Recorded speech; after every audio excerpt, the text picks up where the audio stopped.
नमस्कार दोस्तों। तो हम आज एक बार फिर हाजिर हैं चाइना तक के एपिसोड 5 में। आज हम मेजरली इन पॉइंट्स पे बात करेंगे। पहला पॉइंट है कि चाइना की जो इकॉनमी है उसको बूस्ट करने के लिए चाइना ने ह्यूमन ऑर्गन हार्वेस्टिंग पे जोर दिया है।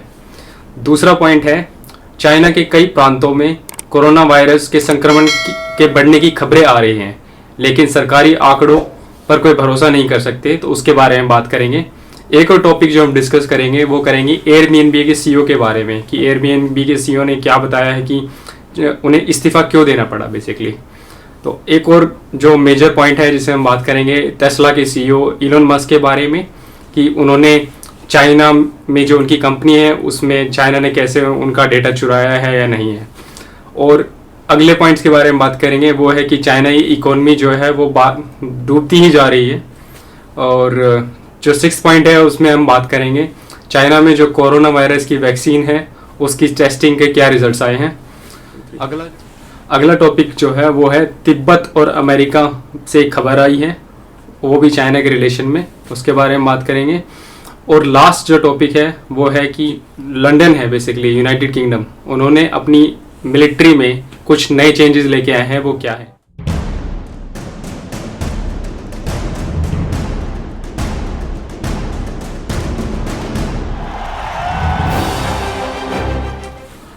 Hello everyone. सो हम बात करते हैं सीधे पहले टॉपिक के बारे में।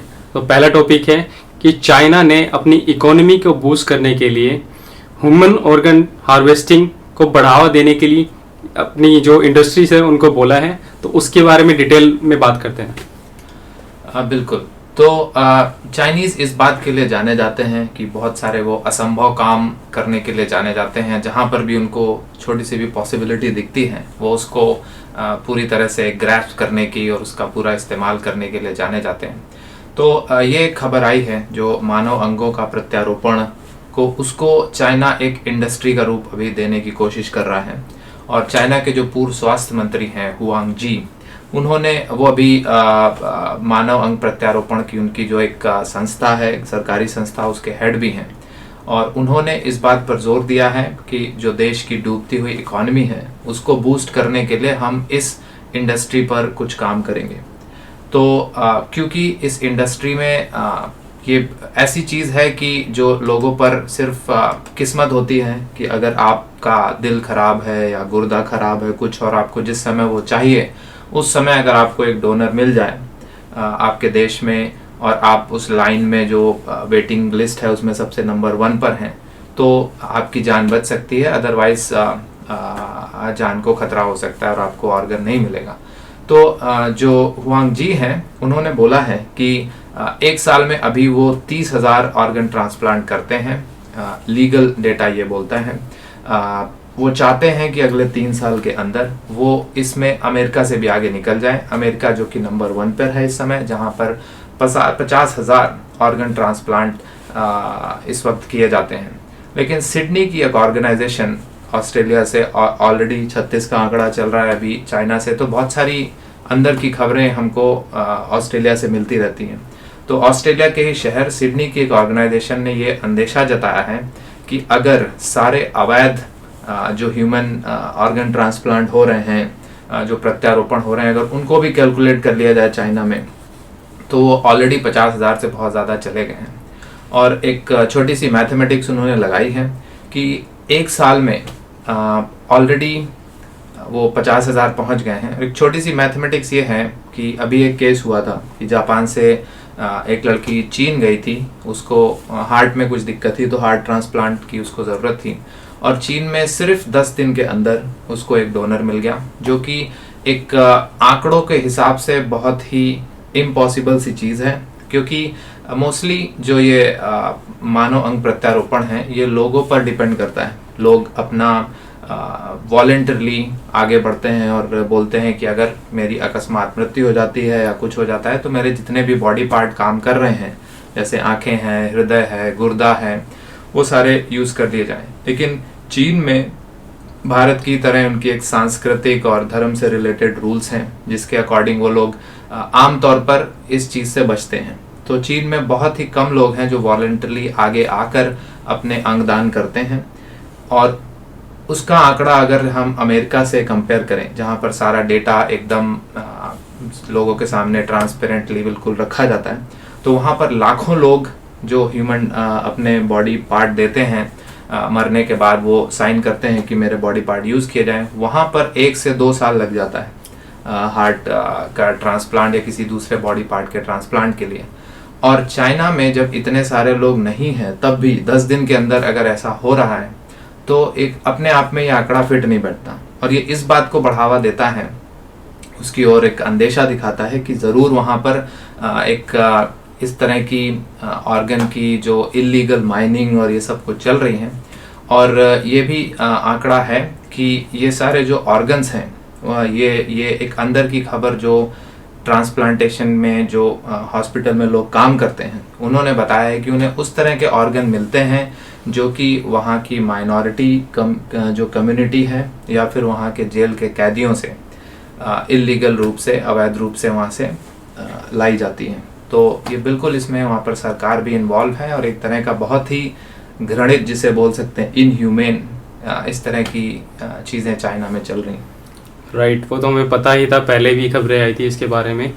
लेकिन आगे एक और चीज़ के बारे में बात करते हैं, वो है कि कोरोना वायरस। जो कोरोना वायरस का संक्रमण, हमने अपनी प्रीवियस वीडियो में बताया था कि चाइना जो है कि वो फिगर्स को एक्चुअली बता नहीं रहा है, राइट।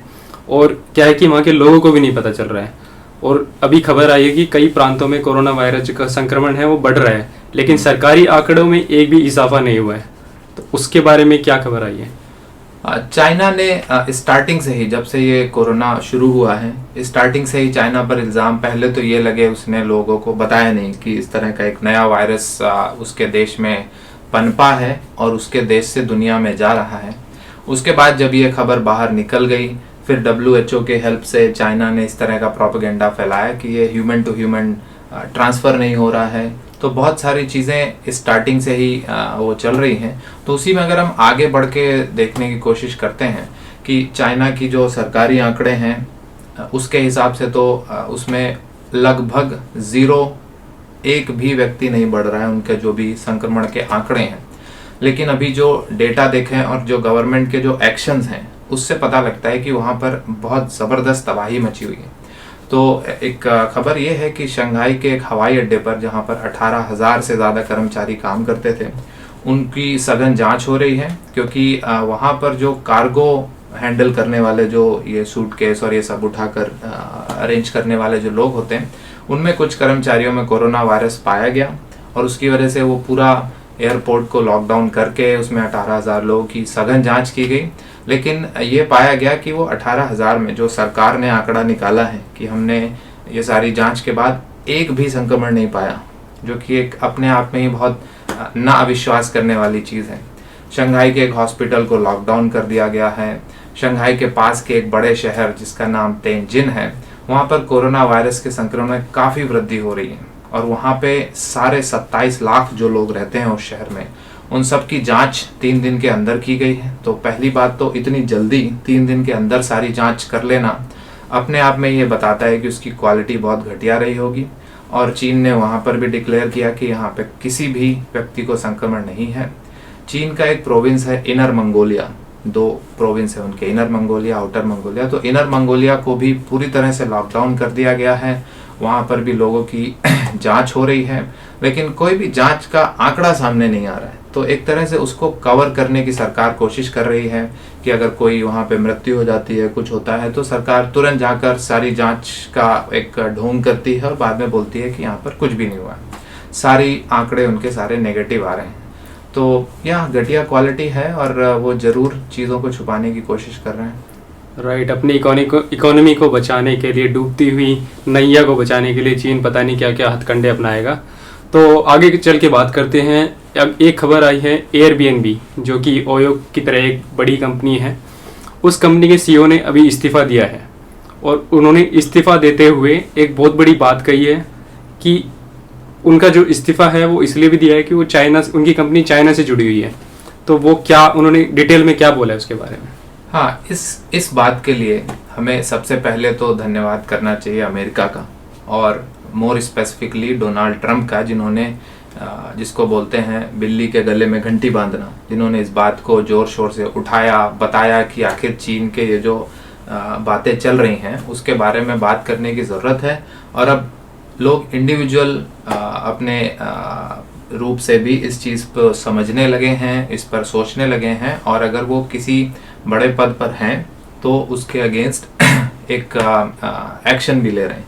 तो उसी के अकॉर्डिंग एक ये चीज़ आई है कि एयरबीएनबी अपने दर्शकों को बता दें कि वो ऑनलाइन रूम बुकिंग का एक प्लेटफॉर्म है, जो कि होटल या नॉन होटल भी, जैसे आपके घर में 4 कमरे हैं, एक कमरा खाली है, तो आप उसको उठा सकते हैं और कोई भी इंटरनेट से देखकर बुक करेगा और आपको पैसे देंगे, इस तरह का वो है। तो उन्होंने इस्तीफ़ा दिया है, और उन्हें जब इस बात का पता लगा कि एयरबीएनबी का कोलैबोरेशन चाइनीज़ गवर्नमेंट से है, और चाइना की एक कंपनी से है बेसिकली, लेकिन चाइना में कंपनी गवर्नमेंट सब एक ही चीज़ है, क्योंकि गवर्नमेंट का कंट्रोल हर चीज़ के ऊपर है। तो उन्होंने ये पाया कि उनके जो भी ग्राहक हैं जो बुक कराते हैं रूम उससे, वो सारा डेटा चाइना की गवर्नमेंट के पास जा रहा है। तो आप जब होटल रूम बुक कराते हैं तो आप अपना नाम, पता, फ़ोन नंबर, सारी चीज़ें बुक कर उसमें लिखते हैं, और वो सारा डेटा और अपना पासपोर्ट नंबर और ये सारी चीज़ें भी लिखते हैं। जो भी, जैसे अगर आप इंडिया के अंदर ही कर रहे हैं तो आपको अपना कुछ वोटर पहचान पत्र या पैन आईडी या कुछ तो डेटा देना पड़ेगा, राइट। सो वो सारा डेटा जब चाइना के पास जा रहा है, और अभी इस तरह की बात चल रही है कि चाइनीज़ गवर्नमेंट जो है और जो पीएलए है वो उस डेटा का किसी भी हद तक अपने फ़ायदे के लिए यूज़ कर सकते हैं। तो उस चीज़ से बहुत ज़्यादा परेशान होकर और ख़ुद कुछ ना कर पाने की स्थिति में उन्होंने इस्तीफ़ा दे दिया। और एयरबीएनबी कंपनी ने क्या कहा है, उन्होंने कहा है कि चाइना उनका बहुत बड़ा मार्केट है और वो वहाँ पर व्यापार करना चाहते हैं, और वो वहाँ के प्रॉफिट को नहीं छोड़ सकते, इसलिए उनके गवर्नमेंट से उनको जो भी रूल हैं वो उनको फॉलो करने पड़ेंगे। और वो रूल के अकॉर्डिंग सारा डेटा, जो कि 2016 से ये चाइनीज़ गवर्नमेंट ने रूल बनाया है कि सारी जो कंपनीज़ हैं वो गवर्नमेंट को डेटा मांगे जाने पर देंगी, तो इस वजह से वो दे रही हैं, और उनको इसमें कुछ भी गलत नहीं लगता, राइट। तो डेटा चोरी के बारे में एक और खबर आई है, वो आई है अमेरिका से। जो टेस्ला कंपनी के मालिक इलोन मस्क है, उन्होंने भी चाइना के ऊपर डेटा चोरी के बारे में आरोप लगाया है। हाँ, इससे रिलेटेड एक तो एलन मस्क जो कंपनी चला रहे हैं टेस्ला, वो तो उनका एक इनोवेटिव कंपनी है ही है, जिन्होंने बैटरी से चलने वाली कार्स को ना सिर्फ सोचा, उनको बनाया और उसको मार्केट दिलवाई अमेरिका में, और अब दुनिया के कई देशों में वो जाने का प्लान कर रहे हैं। तो उनका जो डेटा है वो बहुत ही ज़्यादा इम्पॉर्टेंट है, और न सिर्फ इस तरह की कारें, बल्कि वो एक हाइपर लूप, एक तेज माध्यम, एक रास्ते से दूसरे जगह पर जाने का, उसको तेज ट्रेन बोल सकते हैं, बहुत ही फास्ट ट्रेन्स, वो सब research and development Elon Musk कर रहे हैं। तो एक तरह से बोल सकते हैं कि इलन मस्क जो हैं वो अमेरिका में जो भी हाई लेवल का रिसर्च एंड डेवलपमेंट चलता है वो डेटा उनके पास है, वो डेटा उनकी कंपनी के पास है। और इलन मस्क वो व्यक्ति भी हैं जो उनका सपना है कि अगले 10-15 सालों में वो मार्स में ह्यूमन कॉलोनी बसाएंगे। तो वो बिल्कुल बहुत बड़ी टेक्नोलॉजी पर काम कर रहे हैं, और उन्होंने इस बात का एक आरोप लगाया है, बिल्कुल उनके पास आंकड़े होंगे, कि चाइनीज़ गवर्नमेंट ने उनकी टेस्ला कंपनी का डेटा कोड चुराया है। वो उनकी बैटरी, जो कार है, बैटरी से चलने वाली एक स्मार्ट कार है जिसको आप ड्राइवरलेस होकर भी काम कर सकते हैं। तो उनका कोड जो है, जो उसमें डेटा, जो भी उसमें डेटा है और आर्किटेक्चर टेक्नोलॉजी जो यूज़ की गई वो बहुत ही सोफिस्टिकेटेड है और बहुत इम्पॉर्टेंट है।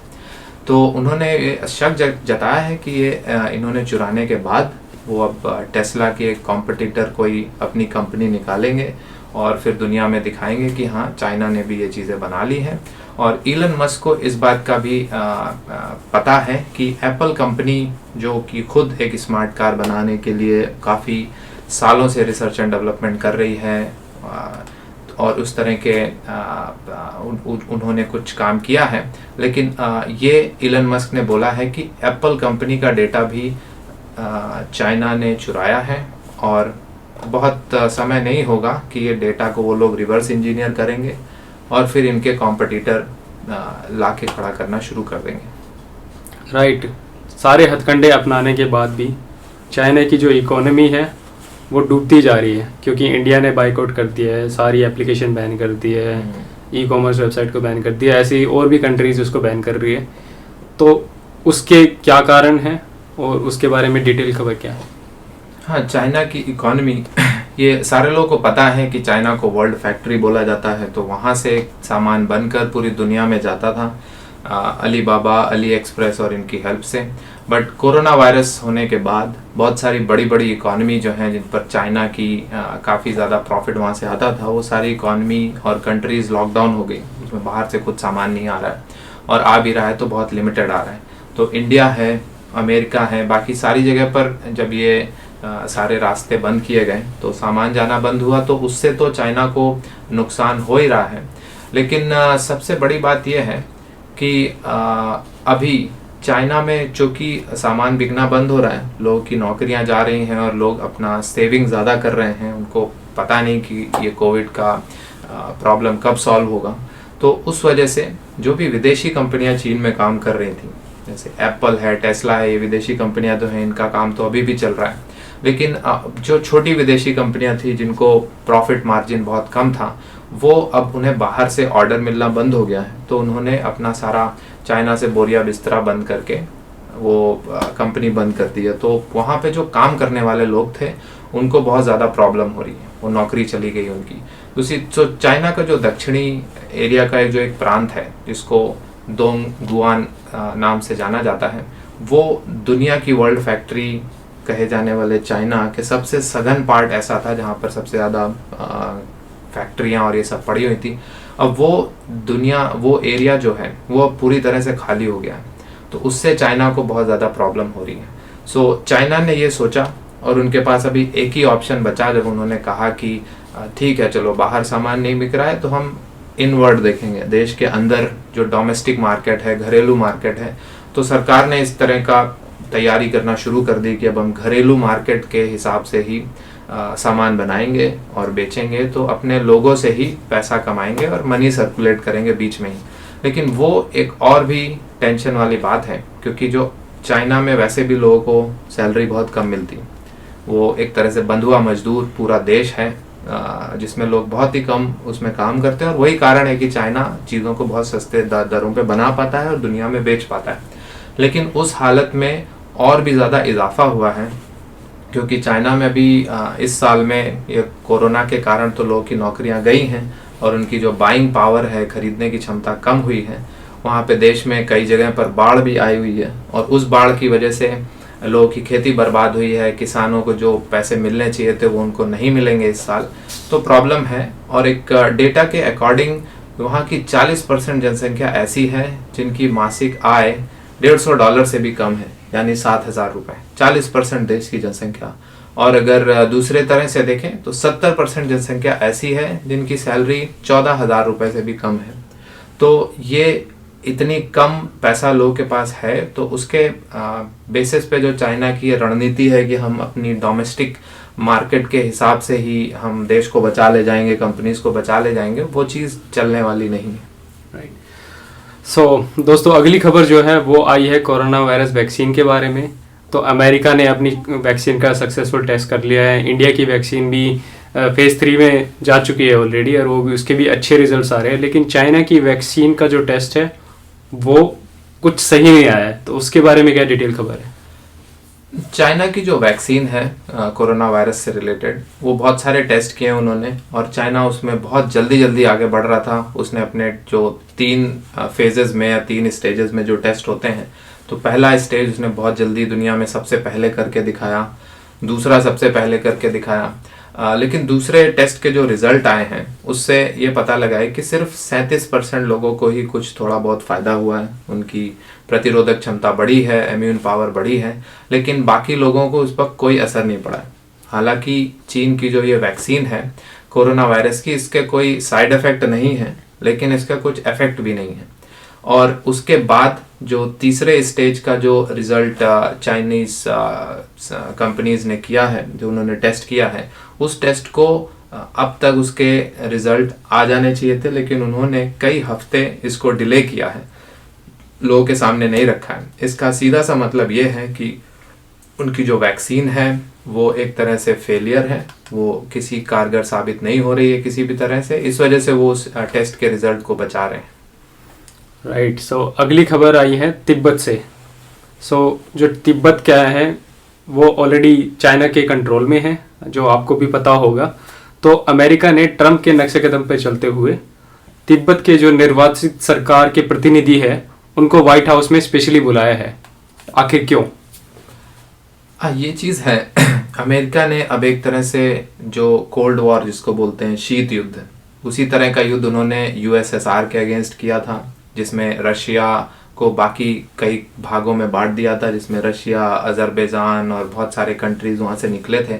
अब उसी तरह की वॉर चाइना के अगेंस्ट अमेरिका ने छेड़ दी है और वो सारे हथकंडे अपनाकर चाइना को कई भागों में बांटना चाहता है।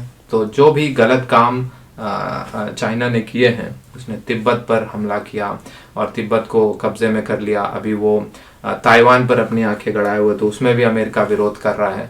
तो अभी तिब्बत का मुद्दा अमेरिका ने उठा लिया है और तिब्बत की जो निर्वाचित सरकार जो भारत में धर्मशाला में है, हरिद्वार के पास, उसमें से कुछ प्रतिनिधियों को बुलाया है और वो इस मुद्दे पर अपनी एक स्ट्रेटजी बनाना चाहते हैं कि किस तरह से चाइना को घेरें।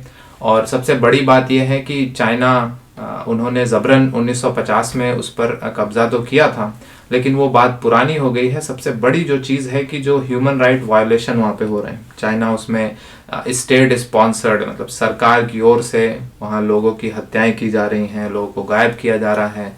वहाँ के मॉन्क जो हैं, जो बौद्ध भिक्षु हैं, वो राह चलते अपना आत्मदाह कर रहे हैं और मर रहे हैं। तो इस तरह के जो ह्यूमन राइट वायलेशन हो रहे हैं उसको अब अमेरिका एक बड़ा मुद्दा अंतर्राष्ट्रीय स्तर पे बनाना चाहता है और उससे चाइना को घेरना चाहता है।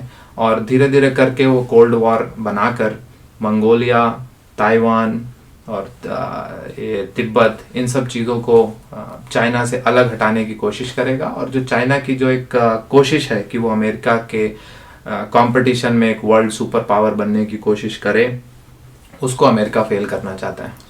राइट। ये बहुत ही अच्छी खबर है इंडिया के हिसाब से, क्योंकि अगर तिब्बत आज़ाद होता है तो उसका डायरेक्ट फ़ायदा इंडिया को होगा। तो आगे चल के बात करते हैं। अगली जो खबर आई है वो आई है यूनाइटेड किंगडम से। तो यूनाइटेड किंगडम ने अपनी artificial intelligence related military spending है उसको 3 गुना ज़्यादा बढ़ा दिया है। उसका क्या कारण है? हाँ, ये भी एक चाइना से रिलेटेड ही बात है, क्योंकि यूके ने ये देखा कि इस साल में जब पूरा विश्व कोरोना वायरस से और उनका खुद का देश कोरोना वायरस से के प्रकोप को झेल रहा था और लोग खुद अपने जीवन को बचाने में लगे हुए थे, उस समय ये यूके की सरकार का फाइंडिंग है, उनका दावा है कि उस समय चाइना के जो हैकर्स हैं और चाइना के बहुत सारे जो मालवेयर और जो मोबाइल एप्लीकेशन हैं, उन्होंने इस तरह की कोशिश की कि उनका डेटा हैक करने की या उनके देश में किसी तरह से सॉफ्टवेयर वगैरह सबकी हैकिंग करने का उन्होंने कोशिश की थी।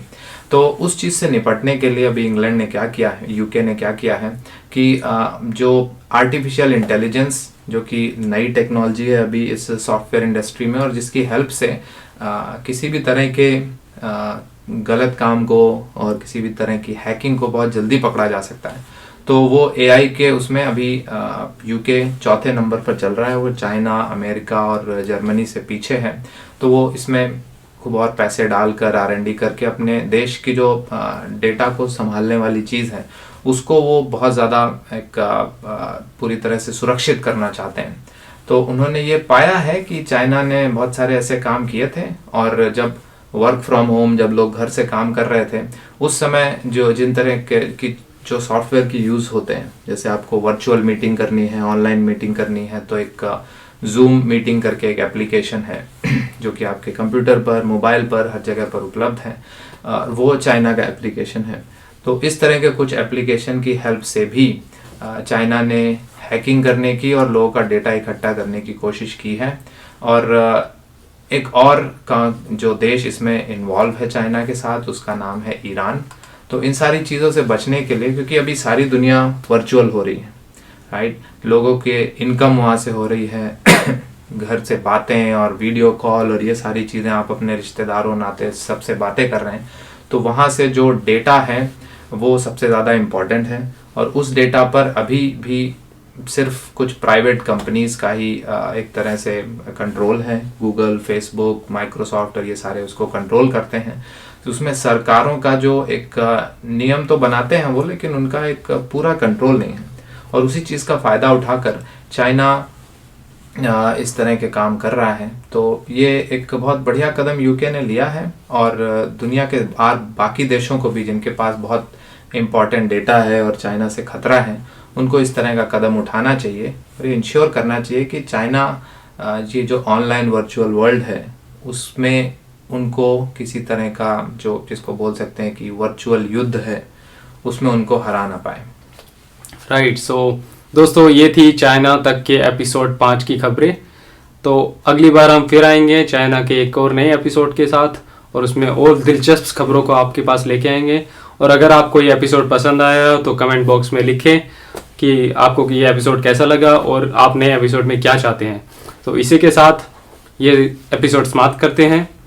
Until then, stay fit and stay healthy. Thank you, bye bye.